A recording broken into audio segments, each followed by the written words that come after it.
And first up, bringing you the latest with regards to the climate change and all the effects that we are witnessing from past couple of months, specifically right now in Chamoli, what all has happened with regards to that massive avalanche that has trapped many.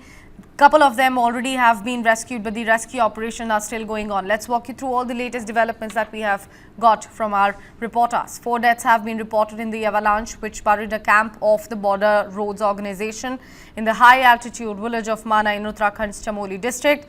In fact, 50 people have till now been rescued, out of which 4 people unfortunately died at the ITBP military hospital in Jyotirmath.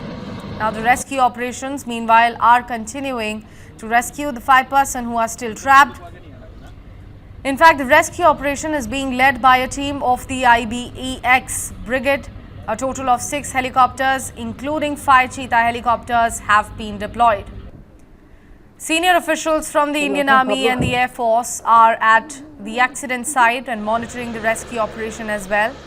Meanwhile, Prime Minister Narendra Modi has also called Uttarakhand Chief Minister Pushkar Singh Dhami to inquire about the rescue operations and the well-being of the workers as well. Now, the avalanche occurred on Friday when snow from the upper reaches rolled down early in the morning and buried a BRO camp located between Mana and Badrinath. Located 3 kilometers from Badrinath, Mana is the last village on the India-Tibet border at a height of 3,200 meters. ये search operation जो कल शुरू हुआ था, तो कल 33 लोगों को रेस्क्यू किया था और आज 17 लोग और रेस्क्यू हो गए हैं। तो टोटल 50 लोगों को रेस्क्यू कर लिया गया है। 5 अभी भी हम तलाश जारी हमारी टीम जो है वहाँ पे वो कंटिन्यूअस सर्च कर रही है उनको। और कुछ लोग हमारे सीरियस इंजर्ड हैं जिनको ट्रीटमेंट किया जा रहा है। उनमें से 27 लोग हमारे जोशीमठ हॉस्पिटल, आर्मी हॉस्पिटल में आ चुके हैं और वाइटल्स अभी स्टेबल बताए जा रहे हैं जो 27 लोग यहाँ पे हैं। जैसे कोई इनपुट आएगा, कोई नई इन्फॉर्मेशन आएगी तो हम आप लोगों को अपडेट करेंगे। And with global warming intensifying and driving severe climatic changes, North India finds itself at the epicenter, already grappling with the impacts of extreme weather events. Let us tell you what has happened in the last several days. Jammu and Kashmir is facing heavy snowfall and rainfall, triggering an avalanche alert for areas about 2,500 meters in Doda, Kishtwar, Poonch, Rajouri, Ramban and Riasi. Several key roads, including the Jammu-Srinagar National Highway and others in Doda, Kishtwar and Rajouri, have been blocked, stranding multiple travellers. In fact, in Doda, the Bhalesa area is heavily snowed in, exacerbating the region's travel difficulties. Now, in Himachal Pradesh, which is also reeling from heavy snowfall and rain, causing landslides and blocking around 200 roads, particularly in Kullu, Lahore and Spiti, Kinnaur, Chamba and Shimla. These disruptions have cut off several areas, complicating rescue and relief efforts. Now, the primary concern of the hour is ensuring the safety of those trapped in affected areas, particularly in high-altitude regions. The disruption of key roads and the continuing risk of more avalanches and landslides add urgency to rescue efforts.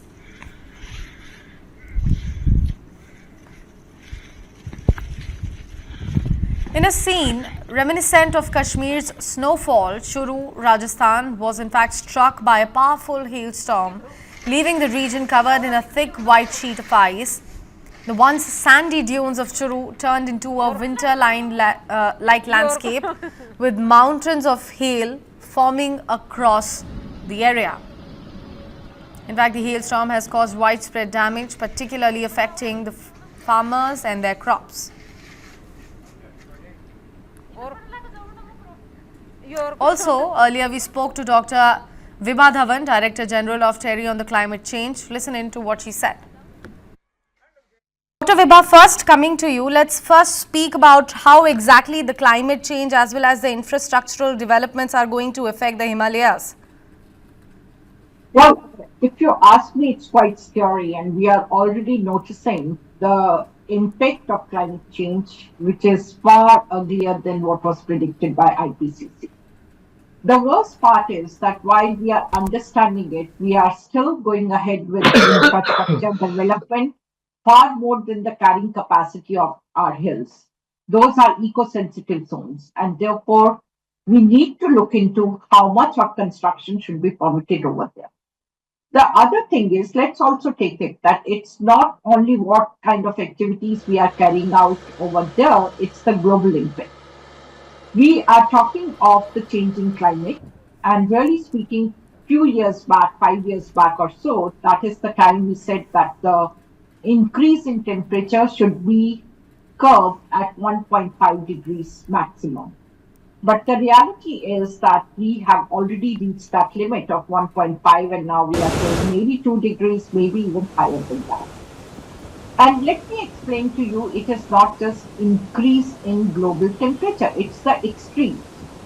And this particular incident, unfortunate incident that has happened, is the melting of glaciers. So what happens, like glaciers, they give you almost 1/3 of water that comes from the melting of glaciers, and that's how during the summer months also our rivers have water. Now, if the glacier melting is there, then what's going to happen to the water supply during summer months? So that is already the water scarce area where there is going to be lesser and lesser of water than there is going to be water scarcity all over the country. And it is again not just water scarcity. The rivers, they rejuvenate themselves, and there is microbes which are present over there, which keeps on cleaning. And as the water flow decreases, even that activities get impacted, and therefore the pollution level can go up. So therefore we are talking in terms of availability of water in years to come. We are talking about the pollution levels which may go up. We are talking about climate change with which our agriculture is going to suffer. Right. And these are the communities which, really speaking, have no risk-taking capacity, and unfortunately, they are the ones who are going to be impacted the most. Moving on, Union Home Minister Amit Shah has directed that from March 8, 2025, free movement of the public should be ensured on all the routes in Manipur, and strict action should be taken against those who are creating obstructions. In fact, this comes after Amit Shah today chaired a high-level review meeting on the security situation in Manipur in the national capital. This was the first such meeting after the imposition of the president's rule in the northeastern state. Manipur Governor Ajay Kumar Bhalla, top officials of the Manipur government, army, paramilitary forces also attended the meeting. In fact, Manipur has been witnessing ethnic violence since May 2023, and since then, around 250 people have lost their lives in the restive state. Now, the president's rule was imposed in Manipur on Feb 13th after N. Biren Singh, the former chief minister of the state, resigned from his post. The State Assembly, which has a tenure till 2027, has been put under suspended animation.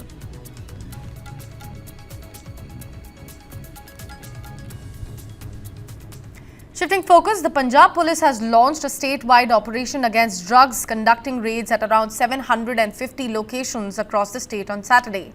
Around 12,000 police personnel were involved in the operation being carried out as part of an anti-drug campaign.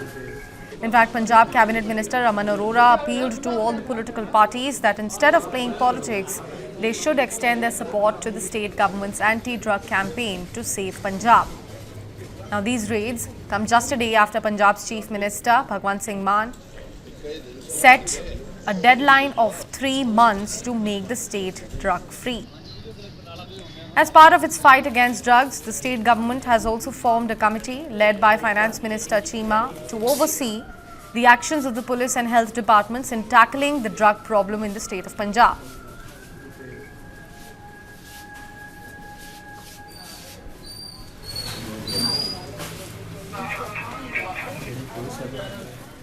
Shifting focus to the state of Telangana, it's the 8th day of the rescue operation at the Srisalem tunnel collapse site in Telangana, and the rescue operation has reached its final stages in a bid to save those who have been trapped inside, 8 in particular. Rescue teams are meticulously removing silt and mud to reach the victims. 12 teams are working continuously, including the Army, NDRF, SDRF, SCCL, Fire Services, NGRI, Hydra and Ratol miners. Now, the South Central Railways Authority, which joined the rescue operations recently, has also deployed plasma cutters at the site as the rescue operations intensify even further. The authorities are also utilizing ground penetrating radar, which is GPR, and aqua eye devices to locate those trapped under the debris. In fact, medical teams are ready with all the medical equipments to assist the trapped workers once they are rescued.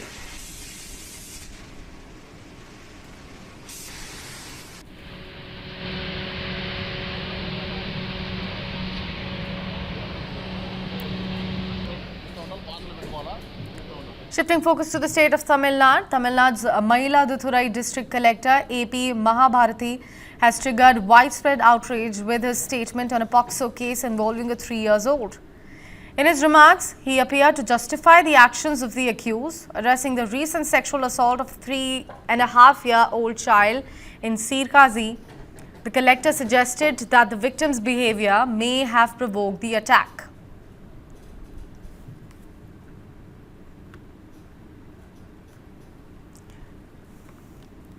இது கூட அந்த last week நடந்த அந்த 3 வயசு குழந்தைக்கு வந்து பாத்தீங்கன்னா அது வந்து அந்த குழந்தையே தப்பா நடந்திருக்கு. அது நீங்க கவனிச்சு பாத்தீங்கன்னா தெரியும். அந்த குழந்தையே வந்து எனக்கு கிடைச்ச ரிப்போர்ட் வந்து அந்த பையனை காலையில துப்பி இருக்கு முகத்துல. That may be the reason. அதனால வந்து ரெண்டு பக்கமே பார்க்க வேண்டிய ஒரு கட்டாயத்துல நாம இருக்கோம். அப்ப இதுக்கு என்ன பண்ணணும்னு கேட்டீங்கன்னா prevention is better than anything. Cure-ஓட prevention. இப்ப நம்ம என்ன பண்ணணும், sensitize பண்ணணும். The parents are the sensitize பண்ணணும். Following the backlash, Mahabharati was transferred over his controversial remarks in the case. State government has also issued an official order removing Mahabharati from his position. The order stated, and let me quote those lines here, that Thiru H.S. Srikant, IAS Commissioner of Erode Municipal Corporation, is transferred and appointed as the District Collector of Mayiladuthurai, replacing Thiru A.B. Mahabharati, IAS. His statement also sparked sharp political reactions, with the BJP Tamil Nadu President K. Annamalai issuing a strong condemnation. In fact, he wrote, and let me quote those lines from his tweet here, that Mayiladuthurai District Collector has claimed that a 3.5-year-old victim also bears some blame in the horrific sexual assault case. On behalf of the BJP Tamil Nadu, we strongly condemn his outrageous remarks at a time when women, schoolgirls and even young children across Tamil Nadu continue to face increasing sexual violence. It is appalling that the Chief Minister and his ministers have repeatedly resorted to revealing private details of survivors. The District Collector's senseless statement is merely a continuation of this disturbing trend.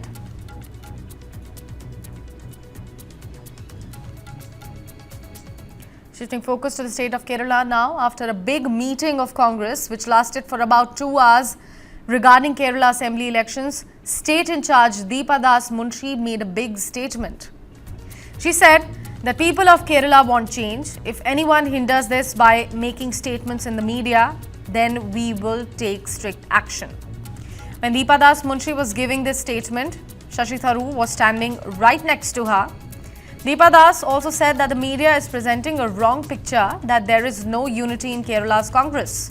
She in fact also announced that in April, Congress President Kharge, Rahul Gandhi and Priyanka Gandhi will start the party's election campaign by addressing a workers' conference in Kochi.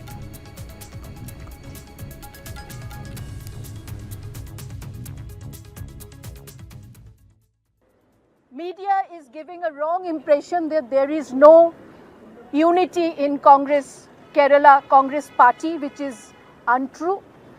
There are everyone here in the media had said, expressed, they are strongly against LDF, they are strongly against BJP, and when the unity is coming, so they are strongly united and they will speak in univocal voice. Controversy over Tharoor's recent newspaper article which praised the LDF government for improving Kerala's investment climate.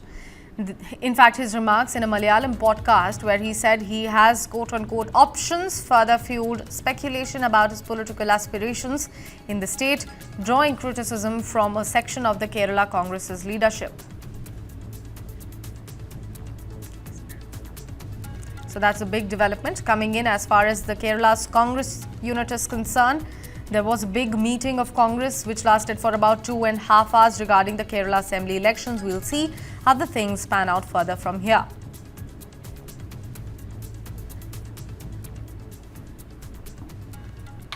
And shifting focus, we are gearing up for the Monday Oscars award here according to the Indian Standard Time. But let's speak about the historic developments that have happened so far, the nominations and all the movies that we will be discussing here on News 9.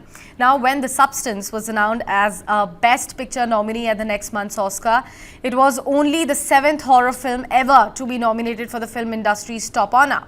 In fact, horror films are often recognized in crafts and effect categories, but it's rare to see actors from the genre getting nominated or winning Oscars for their performances. Here's a report on the same.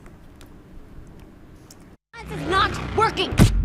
When The Substance was announced as a Best Picture nominee at next month's Oscars, it was only the 7th horror film ever to be nominated for the film industry's top honor.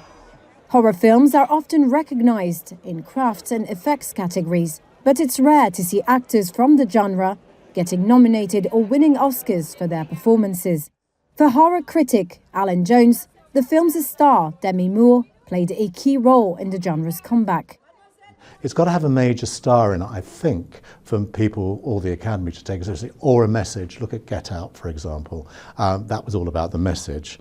The body horror film follows an aging TV fitness instructor who signs up for a mysterious medical program that promises to create the perfect version of herself. The Substance. It was an instant hit with audiences and critics and secured 5 Oscar nominations, giving the genre a major boost. In January, Moore, 62, won her first acting award, a Golden Globe, for the role, and many expect her to win an Oscar. Tim Richards, founder and CEO of the cinema chain View, says it's great to see a horror film getting that kind of recognition. But horror has performed fantastically well and overperformed for the last 2 or 3 years. And I think having a horror film recognized and actually nominated is a big step forward for the whole genre of films. Actress Mia Goth has previously called the genre's lack of recognition at the Oscars as, quote, very political. Often made on smaller budgets, horror films have a loyal fan base and a good track record at the box office. In fact, the fashion world is also eagerly anticipating what the celebrities will be wearing on the Oscars red carpet on Sunday. For celebrity stylist Alexandra Mandelkorn, it's all about bold reds, metallics and structural pieces. Meanwhile, Esquire UK style director Johnny Davis says muted, low-key looks will dominate the red carpet look this time around. Here's a report on the same. The wait is nearly over. Hollywood's biggest night is just around the corner, and the fashion world is eagerly anticipating it. It's just a lot of excitement in the air, a lot of energy. So what can we expect celebrities to be wearing on the Oscars red carpet? For celebrity stylist Alexandra Mandelkorn, it's all about bold reds, metallics and structural pieces. A trend that I've been seeing that is a little different than just colors or textures is these really sculptural dresses. Louis Vuitton has really been playing with these really interesting shapes. And then, just really interesting kind of sculptural necklines and just the things that feel a little bit more avant-garde than your normal gown. In recent years, sustainable fashion has also taken center stage at the Oscars, with many celebrities choosing to wear archival designs. Leading the way is actress Cate Blanchett, often wearing vintage or pre-worn gowns. There's this real resurgence into digging into the archives. Meanwhile, Esquire UK's style director Johnny Davis expects to see a mix of old and new Hollywood style, with muted, low-key looks dominating the red carpet. Because of the terrible fires there recently, I think potentially wearing something that's kind of shouty and loud is maybe not the way to go, and going kind of classic. For me would be what to expect, but who knows? It's the way you want to make an impression, don't you? If you want these guys want to be noticed and talked about afterwards, so anything's possible really. News9's pioneering initiative, Indian Tigers and Tigresses, conquered yet another milestone in its journey to discover and train young footballers from across the country as the initiative found its way to Srinagar. The trials took place at the prestigious TR Turf in the city centre, where a large crowd of enthusiastic young participants gathered. Boys and girls from all corners of the Kashmir Valley made their way to the event, reflecting the state's innate passion and love for sports. How do you see this opportunity? कैसे लग रहा है आपको और क्या कहना चाहेंगे? काफ़ी अच्छा लग रहा है, मतलब एक ग्रेट अपॉर्चुनिटी है, मतलब बॉयज़ के लिए और गर्ल्स के लिए, और काफ़ी अच्छा है। इन्होंने बहुत जो सेलेक्ट होगा उनको शायद बाहर भी जा सकते हैं वो खेलने, तो ये काफ़ी अच्छा मुझे लगा यहाँ पर कश्मीर में रखा है कश्मीर के लड़कों के लिए, ताकि और टैलेंट दिखा सके। News9 ने कंट्री के बाकी शहरों में भी ट्रायल्स के स्काउट अब श्रीनगर पहुंचा है, तो what do you want to say about News9 and TV9 network for this opportunity? Thanks कहना चाहता हूँ मैं उनको कि इतनी अच्छी अपॉर्चुनिटी उन्होंने रखी है, आप और क्या कह सकते हैं। तो कब से खेल रहे हैं आप और यहाँ किस एज ग्रुप में आप ट्रायल्स के लिए आए हैं? मैं खेल रही हूँ लगभग 3 साल से और मैं अंडर 17 में अभी खेल रही हूँ। तो अभी News9 एंड TV9 का ये जो इनिशिएटिव है श्रीनगर पहुंचा है, तो how do you see this opportunity for girls specially in Kashmir? About girls in Kashmir, there are not many opportunities. You cannot just showcase your talents here. So having such a big platform to showcase your talent, it's like a very big thing for the girls because this doesn't usually happen. So it's a great initiative. How do you come to know about this trial is going on here in TRC Turf in Srinagar? And what do you want to say about TV9 and News9 for this platform given to you? Actually, I found out about this from JKFA's official page, and this is a really great initiative for covering the whole news thing and then the whole trials thing. It is amazing for the girls here and for every age group actually. तो कैसे पता चला आपको ये TV9 News9 का जो यहाँ पर स्काउटिंग कैंपिंग हो रहा, ट्रायल हो रहा है? ये जो रॉयल कश्मीर है, मैं उसको बहुत दिनों से फॉलो कर रहा है और इन्होंने पोस्ट एक खाला लगाया और मैं देखा और हम दोस्तों ने डिसाइड करा हम भी जाएंगे ट्रायल्स के लिए और हमको बहुत अच्छा लगा इधर आने के लिए और रिफ्रेशमेंट भी मिला। It is good sir. तो आपको क्या लग रहा है कितने चांस है आपके सिलेक्ट होने के लिए? मैंने एक मैच खेला, मैं हो गया सिलेक्ट एक बार और इसने बोला कोच ने और एक मैच खेलना है फिर हो जाओगे और सिलेक्ट। अच्छा।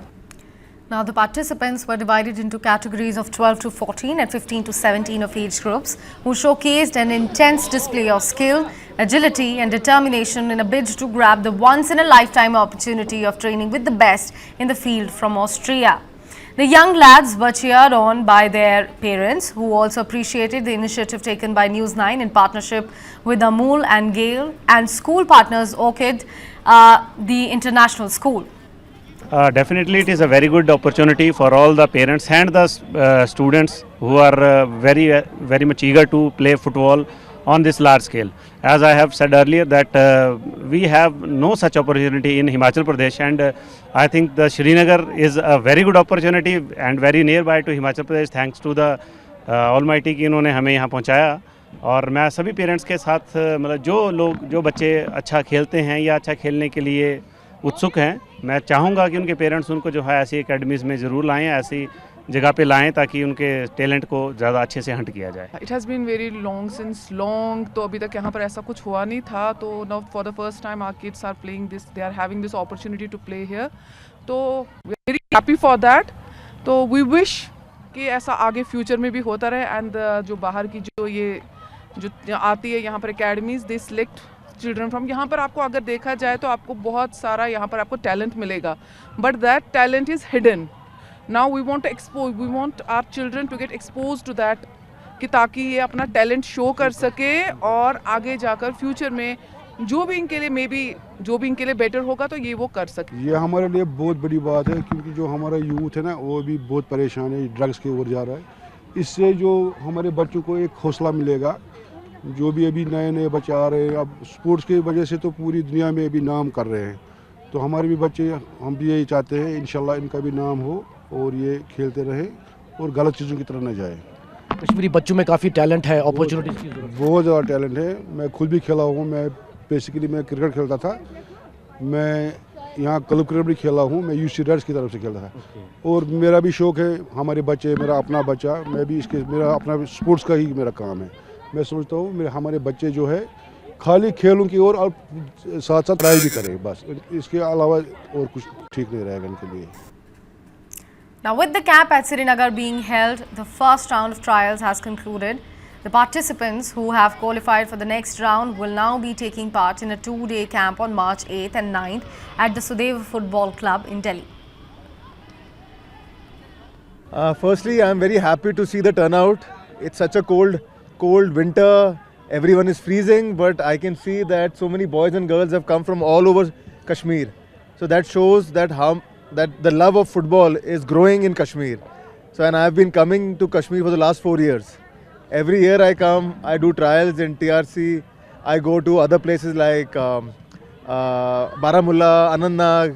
अब कल फिर ट्रायल है हमारी सुपोर में और तो मैं तो बहुत खुश हूँ और आज जैसे हम देख रहे हैं कि उतने ही जोश में लड़के भी हैं यहाँ पे, लड़कियाँ भी हैं यहाँ पे, तो इससे मुझे एक ही चीज़ लगती है कि जो ये इनिशिएटिव है न्यूज़ 9 का, टाइगर्स एंड टाइग्रेस, इनमें से जो लड़के लड़कियाँ सिलेक्ट होंगे यहाँ पे इनको फाइनल ट्रायल के लिए 8th of March and 9th of March को बुलाया जाएगा दिल्ली सुदेवा रेजिडेंशियल अकेडमी में. वहाँ पे पूरे इंडिया से जो बच्चे सिलेक्ट हुए हैं उनको बुलाया जा रहा है. उनमें से जो बच्चे सिलेक्ट होंगे उनको फुल स्कॉलरशिप पे हफ्ते के लिए लेकर जाया जाएगा ऑस्ट्रिया, और वहाँ से स्टुटगार्ट जो जर्मनी का सबसे बड़ा क्लब है, one of the biggest clubs, वो 4 बच्चे आइडेंटिफाई करेंगे उन बच्चों में से और उनको वो 4 दिन के लिए वहाँ पे अपने अंडर ट्रेनिंग भी देंगे. Now, News9's Indian Tigers and Tigresses initiative has also partnered with Bundesliga, DFB, Pokal, IFI, BVB and India Football Centre and is also supported by the Government of India.